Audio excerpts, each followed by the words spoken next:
오늘은 말씀의 제목을 포도주를 마시는 디모데를 여러분들이 보았다면 이라는 제목으로 한번 정해 보았습니다.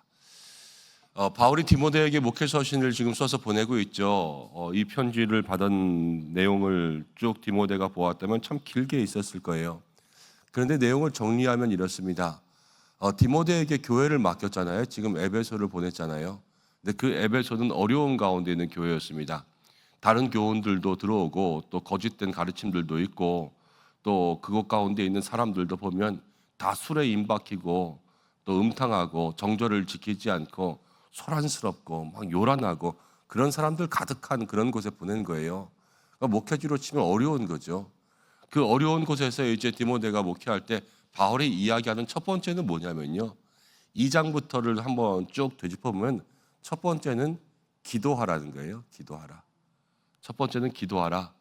그리고 두 번째는요. 감독, 집사 이런 사람들에 대한 이야기가 나왔잖아요. 두 번째는 교회 일꾼을 잘 세우라는 거예요. 교회 일꾼을 잘 세워야 된다. 어려운 교회일수록. 그리고 세 번째 이야기하는 것은요. 그 다음에 이제 경건에 대한 이야기가 나왔어요. 교회가 경건할 수 있도록 만들어야 된다라는 것들을 이야기하고요. 어저께 나온 것들은 과부에 대한 이야기들 나왔잖아요. 이제 교회의 사명이에요. 교회가 해야 될 일이 뭐냐? 교회가 해야 될 일은 어려운 사람들을 구제하는 그러한 일들. 내부적으로 자기들만 배불리는 것이 아니라 어려운 사람들을 잘 도와줄 수 있는 그러한 교회가 되어야 되는데 먼저는 어려운 사람들을 도와줄 때 누가 도와주냐면 먼저는 가족이 하는 거예요. 가족이. 그리고 그 다음에 이제 교회가 하는 거죠. 그래서 가족과 교회에 대한 이야기가 어제 나왔고요. 그리고 오늘 나오는 것은 이제 지도자에 대한 이야기예요. 지도자. 어떤 지도자가 있느냐에 따라서 그 공동체가 달라지는데 그 지도자에 대한 것들을 바라보게 되면요. 요즘에 대통령 지지율이 60%가 넘는다 이렇게 이야기하더라고요. 기적과 같은 일이에요. 60%라고 하면 10명 중에 6명이고요. 아직 10명 중에 4명이라고 하는 것은 대통령에 대한 지지가 없다라는 거죠. 반대라는 거죠. 이런 말 하더라고요. 아무리 잘해도 한 명은 반대하게 돼 있고 아무리 못해도 한 명은 좋아하게 돼 있다고. 그러니까 만장일치라는 게 거의 없는 거예요. 사실은. 절대적인 지지라는 것은 공산당 이외에는 없는 거죠. 그런데 이 지도자가 그 자리 가운데 있을 때 여러분 교회도 그렇고요. 다른 것도 그렇고요. 대부분의 불만은 사람에서부터 시작돼요. 그리고 그 불만 중에 사람 중에는 지도자에 대한 문제가 꼭 포함되어 있게 되는 거죠. 그럼 그 지도자에 대한 모습들을 또 그 불만들을 맞이하게 됐을 때 우리는 어떻게 해야 될까? 교회도 그렇거든요. 목사님 요즘에 왜 저래? 이제 그렇게 생각하기 시작하면 마음의 시험도 찾아오고 많은 사람들이 웅성웅성 되기도 하는 거죠. 오늘 말씀의 제목으로 다시 한번 돌아가 볼까요? 오늘 말씀 가운데 보면 바울이 디모데에게 이렇게 이야기합니다. 내 위장에서 나는 병을 위해서 포도주를 좀 쓰라. 디모데가 위장병이 있었나 봐요. 근데 이 당시에는요, 고대예요, 고대. 그러니까 약이라는 게 발달했겠어요, 없겠어요? 거의 없겠죠. 그러니까요, 있긴 있어도 그 많은 지금의 약 같은 게 없는 거예요. 그러니까 민간요법, 이제 전해지는 것 중에서 포도주가 좋다라는 그러한 소문이 있었던 거죠. 바울이 디모데에게 너 위장병도 안 좋은데 포도주 조금씩 먹어. 그게 좋대. 라는 그런 말을 전해준 거예요. 자, 이거를 들었습니다. 디모데가 이제 포도주를 조금씩 먹기 시작했어요. 집에 있는 포도주를 먹다가 포도주가 똑 떨어졌습니다. 그래서 이제 마트에 가서 포도주를 사는 거예요. 근데 그 당시에 뭐 마트가 집집마다 있었겠어요. 하나 건너 하나 편의점이 있었겠어요. 동네 가게라고 해봤자 몇 개 없는 거예요. 근데 거기서 포도주를 집어서 사고 있는 디모데가 이 당시에 이 교회 목사예요. 디모데 목사를 지나가던 집사가 저 멀리서 이렇게 보았는데 디모데가 포도주를 사가지고 가방에 넣어서 집에 가고 있으면 뭐라 그러겠어요? 야, 우리 목사님 포도주 먹네? 이러지 않겠어요? 그럼 디모데에게 가서 물어봤겠어요? 왜 포도주를 사세요? 라고 물어보겠어요? 안 물어보겠죠? 그냥 뭐 어떻게 하겠어요? 김 집사님이 봤으면 집에 가자마자 이 집사님한테 전화할 거 아니에요? 이 집사님 전화 받자마자 또 옆에 있는 박 집사님한테 전화할 거 아니에요. 그러면서 온 교회가 다 금방 집집마다 들려가지고 전도하러 가자 그러면 그렇게 안 가면서 그 얘기하러 갈 때는 시키지 않아도 막 갈 거예요. 가가지고 우리 디모데 목사님이 포도주 샀대. 포도주 사갖고 가나 봐. 그러면서 그 다음부터는 감시의 눈이 있어가지고요. 마트 갈 때마다 디모데 목사 있나 없나 보고요. 그리고 그 다음날 주일인데 예배하러 나왔는데 눈이 조금 빨갛다. 그러면 어떻게 생각하겠어요? 오해가 있겠죠. 저 목사가 토요일 밤에도 설교 준비 안 하고 술을 먹어? 그렇겠죠. 자, 그 다음에 여기서부터 거기는 그럴 수 있다고 쳐요. 이거 오해잖아요, 오해. 오해를 가지고 여러분들이 이제 여러분들이 아니라 그 당시 교회 사람들이죠. 그 사람들이 수근수근 되는 거 그렇다고 쳐요. 자, 그 다음에 그것이 교회에 문제가 됐어요. 그래가지고 디모데 목사님이 이제 교회에서 얘기한 거예요. 바울 목사님이 나한테 내가 위장병 있으니까 그거 좀 먹으라 그랬어요. 라고 이야기를 했다고 쳐보겠습니다. 그래서 교회 사람들한테 이야기를 했어요. 그럼 교회 사람들이 뭐라 그러겠어요? 거짓말하네. 이제 목사가 거짓말까지 해? 그러지 않겠어요? 사람들이 열이요. 다 생각이 10가지예요. 어떤 사람은 그래? 목사님 그랬구나. 이렇게 생각하는 사람이 있는가 하면 두 번째는요. 이제는 그거 덮으려고 이제는 바울까지 이제 들이먹네. 뭐 이런 사람들도 있는가 하면 세 번째는요. 아니 위장병이 있다고 쳐. 약이 포도주밖에 없냐고. 다른 거 먹으면 되지. 제가 어제 찾아봤어요. 그래서 하도 궁금해가지고 그 당시에는 위장병에 뭐를 먹었나. 그때 그 당시에 무슨 식물도 먹고 허브 같은 것들도 먹고 기름 종류 같은 것들도 먹고 먹는 것들이 몇 개 있기는 하더라고요. 그런데 효과와 이런 것들은 잘 모르겠어요. 제가 막 책 같은 거 찾아보고 그랬는데 많이 나와 있지도 않고 사실은 그런 거에 대한 관심도 사람들 많이 없었을 거 아니에요. 그런데 다른 것들도 있었는데 목사가 굳이 포도주를 먹어야 돼? 이렇게 생각할 수도 있을 거 아니에요. 그렇죠? 온갖 생각들이요. 다 교회를 괴롭히고 디모데를 괴롭히는데요. 그것이 교회에게 해가 되고 나에게도 해가 되고 아무도 은혜 받지 못하는 길이 되는 거예요. 그렇죠? 그렇다고 해서 디모데가 맨 처음에 이 편지를 받자마자 교회에다가 주보에 광고해 냈겠어요? 제가 위장병이 있어서요. 다음 주부터 포도주를 먹을 테니까 여러분들 제가 포도주 사는 거 보고든 이해해 주세요. 라고 광고를 냈겠어요? 광고를 낸다 한들 모든 사람들이 다 그래 우리 목사님 포도주 좀 먹어야지. 그러면서 포도주 좋은 걸 사다 줬겠어요? 그렇지도 않겠죠. 그러니까 이 본문을 가만히 생각해 보면 여러분 우리가 참 많은 것들을 생각할 수 있게 돼요. 오늘 말씀은 이렇게 이야기합니다. 17절부터 보면 잘 다스리는 장로들은 배나 존경할 자로 알되 말씀과 가르침에 수고하는 이들에게는 더욱 그리할지니라. 이 당시에 목사도 장로였어요. 지금도 목사와 장로는 같은 사람들이고 그렇지만 교회를 치리하는 사람들을 다스리는 사람들을 장로라고 하고요. 장로들 중에 설교를 하는 사람을 목사라 그래요. 목사와 장로는 같은 사람들이죠. 그런데 그 중에서 잘 다스리는 장로, 가르침에 수고하는 이들을 존경하라 그랬어요. 교회의 지도자 된 모든 분들을 또 마음으로 섬길 수 있는 그러한 성도님들이 되셔야 된다라는 거예요. 그게 교회를 건강하게 만드는 거예요.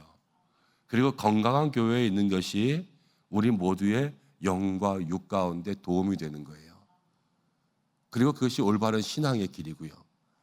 그리고 18절 말씀 가운데 보면은 곡식 떠는 소에게 망을 씌우지 말라 그러면서 일꾼이 그 삭을 막는 것이 마땅하다 그랬지요. 그 당시 가르침에 전념하는 장로들 또 목사들 이런 사람들에게 경제적인 지원을 하라는 거예요.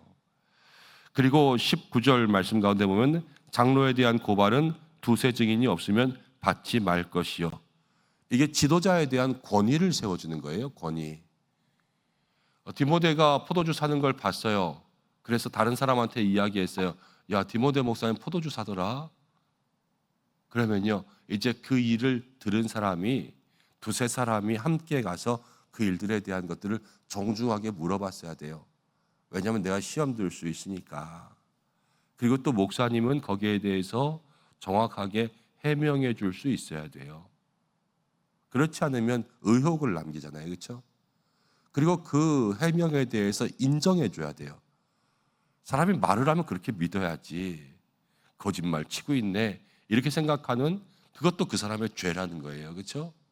그러니까 지도자의 권위를 잘 세워주는 거예요.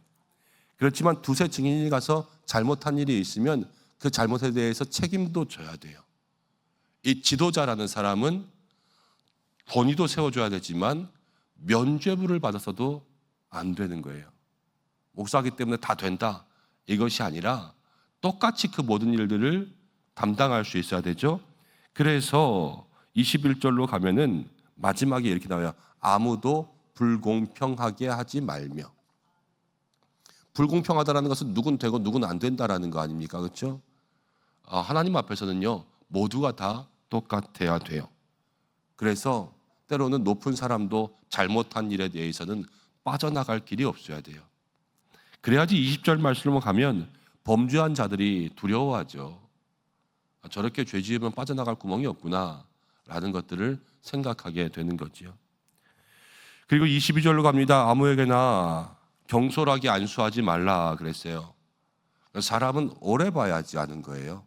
경솔히 안수한다는 것은 짧은 시간에 그렇게 하는 거 아닙니까? 사람은 보이는 게 다 전부가 아니라는 것을 늘 기억해야 됩니다. 앞에서 웃으면서 이야기해도 뒤돌아서면서 웃기고 있네.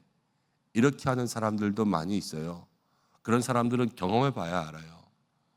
앞에서 웃고 있다고 그냥 다 좋다고 이렇게 할 수 있는 게 아니라는 거예요. 많이 세상에서 경험해 보잖아요. 근데 교회 안에서도 많은 죄인들이 오는 곳이라 사실은 우리가 말씀으로 변화되어야 되지만 변화되고 있는 중에 있는 사람들이 많은 거죠. 여전히 우리는 부족해요. 그래서 사람에 대해서 조심하고 조심하셔야 돼요. 교회 사람들 다 좋고요. 교회가 가족이 돼야 돼요. 교회에서 서로 경계하면서 담쌓고 살으라는 것은 아니지만 그러나 신앙생활 하다 보니까 저도 목회하다 보니까 교회 안에 시험 드는 게 다 사람이더라고요. 돈 갖고 시험 들고 다른 거 갖고 시험 들 것 같지만 그거는 요만큼이에요. 나머지 다 시험 드는 거는 전부 사람이에요. 전부. 그러니까 그 사람과의 만남 속에서도 하나님이 만남의 복을 주시도록 여러분 그렇게 기도해야 되고요. 또 사람을 오래 잘 볼 수 있도록 그 자기 책임이에요. 자기가 잘못 생각하는 것들은 오래 볼 수 있도록 그래서 경솔하게 하지 않도록 그렇게 기도하고 또 교회도 그래요. 당회도 그렇고 저도 그렇고 사람을 세우고 그 자리에 사람을 일꾼 만들 때 오래 두고 보면서 이제 그 사람의 은사와 장점과 모든 연약한 점들을 다 알고 함께 그 자리 가운데 세워가는 거죠. 이 교회를 든든하게 세우는 거예요. 든든하게. 목사님 그 사람 그럴 줄 몰랐어요? 라고 물어볼 때도 있잖아요. 그럴 줄 알았어요. 그럴 줄 알고 그 자리에 세우는 거예요. 그렇죠? 그럴 줄 모르고 그 자리에 세우면 큰일 나는데요. 그럴 줄 알고 난 다음에 그 자리에 세우면요. 이제는 그 자리에서 그랬다고 해도 은혜가 되는 거예요. 왜냐? 무엇인가 그 사람에게 변화도 있고 기대도 있고 그 다음에 감당할 수도 있고 그 무슨 일이 일어나도 그 사람을 통하여서 다시 한번 책임질 수 있는 그런 준비를 하고 그럴 줄 알고 거기에 세우는 거니까 이게 오래 그렇게 만나면서 사람을 세워가는 지혜라는 거예요. 그리고 디모데에 대한 이야기는 다시 아까 말씀드렸죠. 24절, 25절 가운데 가면 이렇게 이야기합니다. 어떤 사람의 죄는 밝히 드러나고 먼저 심판에 나아가고 어떤 사람은 죄만 지면 빨리 걸려요. 그리고 24절에 어떤 사람의 죄는 그 뒤를 따르다니 어떤 사람은 죄 지었는데 나중에 걸려요. 아주 나중에. 그리고 25절에 이와 같이 선행도 밝히 드러나고 착한 일들도요. 남모르게 해도 나중에 알게 된다는 거예요. 그리고 그렇지 아니한 것도 숨길 수가 없느니라. 모든 것들은 다 하나님 앞에 드러난다라는 거죠. 그래서 우리가 일부러 보일 것도 없고요. 일부러 감출 것도 없고요. 그냥 믿음에 여러분 깨끗한 마음으로 하나님 앞에 합당한 마음으로 감당하시면 돼요. 어떤 때는 그 죄가 빨리 걸리는 것도 복이고요. 다윗 같은 경우는 빨리 걸렸으니까 그 복인 거예요. 안 걸렸으면 어떻게 할 뻔했어요, 그렇죠? 그리고 늦게 걸린다고 해도 거기 하나님의 뜻이 있는 거예요. 또 아니면 두고 보고 오래 참으시면서 네가 언제까지 하나 보자 벼르고 있다가 나중에 더 크게 혼날 수도 있는 거고요. 선행을 드러나게 하시는 것도 그 사람 칭찬받게 하시는 것도 있겠지만 그 선행을 통해서 많은 사람들에게 은혜와 도전들, 나도 그래야지, 그렇게 주시는 마음들을 얻게 하시려는 뜻도 있는 거예요. 그러니까는 우리가 그 모든 것에서 하나님의 뜻을 분별할 수 있는 믿음의 길을 걸어가면 그게 올바른 신앙의 삶이라는 거죠. 오늘 우리가 그런 마음들 함께 가지고 있었으면 좋겠습니다. 디모데가 포도주 사는 것을 보았을 수도 있고, 디모데가 포도주 마시는 것을 보았을 수도 있고, 디모데가 술이 약하다면 위장병 때문에 포도주를 마셨는데 취한 걸 보았을 수도 있어요. 더한 걸 보았을 수도 있어요. 그때 우리는 신앙의 사람으로서 어떻게 형태가 될까? 그렇죠? 그것뿐만이 아니라 다른 모든 교회 안에서 우리는 신앙의 사람으로 어떻게 살아야 될까? 이것들을 마음속에 기억하며 하나님 앞에 영적 지혜를 구할 수 있는 여러분들 되시기를 주님의 이름으로 축복합니다. 기도하겠습니다. 하나님 아버지, 고맙고 감사합니다. 오늘 주님 앞에 나왔습니다. 말씀을 나누는 우리들 모두의 마음 가운데 하나님 지혜와 명철을 더하여 주셔서 세상 살아가면서 주님 주시는 지혜로, 주님의 뜻대로, 주님 마음에 합당한 사람들로 살아가게 하여 주옵소서. 특별히 신앙 주셔서 우리 교회 생활합니다. 함께 교회라는 공동체 가운데 있습니다. 하나님, 그러나 교회 생활이 늘 행복하고 좋지만 때로는 시험도 찾아오고 어려운 일들도 찾아오는 것을 경험합니다. 하나님, 그럴 때마다 우리가 어떻게 해야 될까요? 좋은 교회 만들 수 있는 우리들 되게 하여 주시고, 그 속에서 시험 들지 않게 하여 주시고, 늘 건강한 믿음으로 살아갈 수 있는, 살아가는 우리 모든 은성의 성도들 될 수 있도록 주여 축복하여 주옵소서. 오늘도 기도하는 모든 것들이 주의 뜻 가운데 이루어지게 하여 주시고, 영육으로 강건함 더하여 주시고, 일터를 지켜주시고, 자녀를 지켜주시고, 가정 가운데 평안을 더하여 주옵소서. 우리 교회를, 또 우리 모든 목사님들을, 우리 모든 직분자와 선생님들을 날마다 지켜주셔서 하나님, 우리 교회가 하나님이 기뻐하시는 교회가 되고 모든 성도가 주 안에서 복되고 행복한 교회가 될 수 있도록 역사하여 주옵소서. 한날의 모든 삶을 주님께 맡기오며 예수님의 이름으로 기도드립니다. 아멘.